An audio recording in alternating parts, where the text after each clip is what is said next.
उनका एजेंडा एक ही है कि देश को जातियों में विभाजित करो और अपने राजनीतिक उल्लू सीधे करो। ये उनका एजेंडा है। क्या उनके पास विकास का कोई एजेंडा नहीं है? जहां जाते हैं वो उनके दो ही काम है, देश को जाति में विभाजित करो, देश को धर्मों में विभाजित करो। मेरा तो एक ही सवाल है राहुल गांधी जी से, राहुल गांधी जी आपकी क्या जाति है बता के जाइए, क्योंकि हम तो जाति की बात नहीं करते, हम तो विकास की बात करते हैं। आप अपनी जाति बताइए। सबसे पहली जातिगत जनगणना आप ही से करेंगे। आप अपनी जाति बताइए, अपना धर्म बताइए। कभी दलितों की बात उठा लेते हैं। अरे जिस राष्ट्रीय पार्टी ने रामनाथ कोविंद जी को राष्ट्रपति बनने के बाद कर्टेसी कॉल नहीं किया हो, वो क्या दलितों की बात करेंगे? जिस राष्ट्रीय पार्टी ने देश की पहली आदिवासी महिला मुख्यमंत्री का मजाक उड़ाया और जो शब्द बोले हैं वो मैं बोलना नहीं चाहता, राष्ट्रपति जी के लिए अपमानजनक शब्द बोले, और छोटे मोटे आदमी ने नहीं, जो कांग्रेस पार्टी के एलओपी थे, लीडर ऑफ कांग्रेस पार्टी इन लोकसभा, उन्होंने बोला कि ये राष्ट्रपति नहीं है, ये तो ये है। शर्म आनी चाहिए आपको।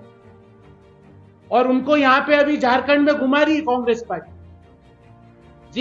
जिस कांग्रेस पार्टी ने एक ओबीसी मुख्यमंत्री नारायण स्वामी से राहुल गांधी जी ने अपने जूते के फीते बंधवाए, आज उनको बैकवर्ड कम्युनिटी याद आ रही है।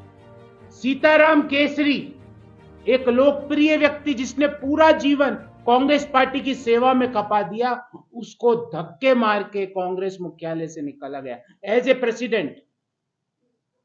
उनका दोष क्या था पता आपको? कि वो एक समुदाय विशेष के नेता थे, और कांग्रेस पार्टी में समुदाय जाति महत्वपूर्ण नहीं है, परिवार विशेष महत्वपूर्ण है। वो परिवार की पार्टी के इर्द गिर्द कांग्रेस पार्टी घूमती है। जातियों में मत बांटिए देश को। इसीलिए प्रधानमंत्री जी का नारा पुनः दोहराता हूं, एक है तो सेफ है। एक ही रहते थे, आज भी रह रहे, और सदियों तक देश में हम एक ही रहेंगे। ये जो लोग हैं जो अमेरिका में जाके देश विरोधी बातें करते हैं, अमेरिका में जाके राहुल गांधी ने आरक्षण के विरोध में अपना बयान दिया, आज उनके नेता आदिवासी समाज का आरक्षण लेके मुस्लिम समाज को देना चाहते हैं, दलितों का आरक्षण लेकर मुस्लिम समाज को देना चाहते हैं। क्यों भाई? क्यों ऐसा क्यों? इसलिए देश को, समाज को जातियों में ना बांटे, विकास की बात करें अगर कोई एजेंडा है तो। और अगर जातियों में बांटने का बहुत शौक चढ़ चुका है आपको, अगर बहुत शौक है, तो आप कृपया करके अपनी स्वयं की जाति बताएं। और जम्मू कश्मीर में आदिवासी हो या दलित हो, जिस तरह से 370 की बहाली के इस पक्ष में कांग्रेस पार्टी खड़ी हो गई, नेशनल कॉन्फ्रेंस ने, आपकी जानकारी के लिए बता दूं, नेशनल कॉन्फ्रेंस ने जम्मू कश्मीर में जो रिजर्वेशन था उसको समाप्त करने का प्रण अपने घोषणा पत्र में किया था, और कांग्रेस पार्टी मुख्य दर्शक बनी हुई। 370 की बहाली करके वो वहां से रिजर्वेशन को समाप्त करना चाहते हैं, पर ये होने नहीं देंगे। राहुल गांधी जी, आप या आपके परिवार का आपका भांजा भी आ जाए, क्योंकि अब तो भांजे भांजी आने वाले हैं, भांजे भांजी भी आ जाए तो भी देश का रिजर्वेशन, देश का आरक्षण आप समाप्त नहीं कर सकते। आदिवासी समाज का हक ना तो हम बांग्लादेशी घुसपैठियों को देंगे और ना ही मुस्लिम समाज को देंगे। आपको जो करना हो कर दीजिए, आपको देश में देश विरोधी जितनी बातें करनी कर लीजिए। आज मुझे लगा इस पवित्र धरती पे आके कुछ तो काम की बात करेंगे, कुछ तो बताएंगे अपनी योजना। कोई योजना नहीं। आज झारखंड के मतदाताओं ने मन बना लिया है, युवाओं को 2000 रुपए प्रति माह मिलने दिसंबर माह से चालू हो जाएंगे। 2100 रुपए हर महिला के खाते में 11 दिसंबर से पहुंचना चालू हो जाएंगे। ये हमारे प्रण है। 2,97,500 जो रिक्त पद है उसको भरने की प्रक्रिया पहली कैबिनेट में उसको चालू कर दिया जाएगा।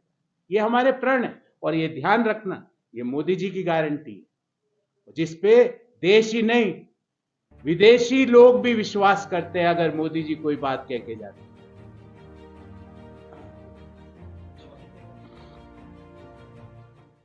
आपका बहुत बहुत धन्यवाद।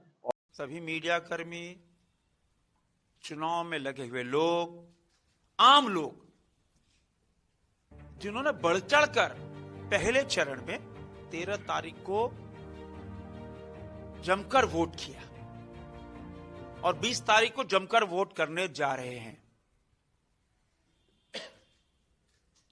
और पहले चरण में जो 43 जगहों पे चुनाव हुए, उस चुनाव ने सिद्ध कर दिया कि भारतीय जनता पार्टी के नेतृत्व में बहुमत वाली सरकार नहीं, 2/3 बहुमत से सरकार बनने जा रही है। और 20 तारीख को जो सूचनाएं आपके माध्यम से, हमारे माध्यम से, उन सूचनाओं के आधार पर अधिकांश सीटों पर एनडीए के उम्मीदवार जीतने जा रहे हैं। और मैं तो रोज गांव, टोला, पंचायत घूमता हूं। जो आम लोगों का जो परसेप्शन है कि अब तो हद हो गई, इन 5 सालों के अंदर जितना ठगा हुआ महसूस हमने किया, कभी तक जीवन में ऐसा देखा नहीं। और इसीलिए बोलती हम तो ऐसे ही जा रहे, पूछते भी नहीं है कि वोट की खातिर। बोला हम तो मोदी के साथ भैया, मोदी के दे वोट। हमने कहा हुआ दीदी, तो बोलती है देख मोदी हमरा शौचालय देलक, घर देलक, गैस चूल्हा सिलेंडर देलक, 5 लाख रुपए का आयुष्मान भारत देलक, रोड देलक, गाय गोरू देलक। ये भाव है बिना पूछे।